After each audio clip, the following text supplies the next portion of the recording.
মিয়ানমারে অপ্রতিরোধ্য হয়ে উঠেছে বিদ্রোহী গোষ্ঠী আরাকান আর্মি।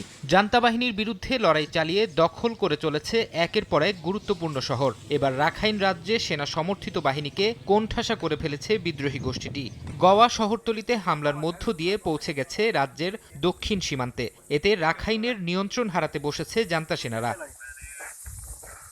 বিদ্রোহী গোষ্ঠীগুলোর জাতীয় ঐক্য সরকারের বরাত দিয়ে এক প্রতিবেদনে সংবাদ মাধ্যম ইরাবতী জানিয়েছে, মিয়ানমারের ৩৫০ শহরের মধ্যে ২৫০-র বেশির নিয়ন্ত্রণ এখন বিদ্রোহী গোষ্ঠীগুলোর দখলে। গেল বছরের জানুয়ারিতে দেশটির সেনাপ্রধান জানিয়েছিলেন প্রায় ২০০ শহরের নিয়ন্ত্রণ আছে তাদের। তবে গেল কয়েক মাস ধরে জান্তা ও বিদ্রোহী গোষ্ঠীগুলোর জোট থ্রি ব্রাদারহুড অ্যালায়েন্সের ব্যাপক হামলার মুখে শহর ছেড়ে পালাতে শুরু করে জান্তা বাহিনী।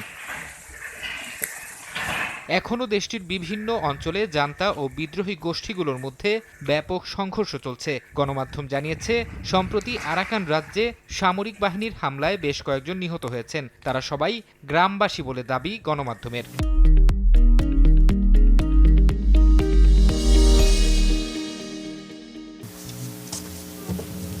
এদিকে জাতিসংঘ এক প্রতিবেদনে বলছে, মিয়ানমারে বেড়েই চলেছে যুদ্ধাপরাধের সংখ্যা। দেশটিতে জান্তা সেনাদের হাতে শারীরিক নির্যাতন এবং ধরপাকড় করে আটকের সংখ্যা দিন দিন বাড়ছে। এ বিষয়ে তাদের কাছে তথ্য প্রমাণ আছে বলেও জানিয়েছে সংস্থাটি।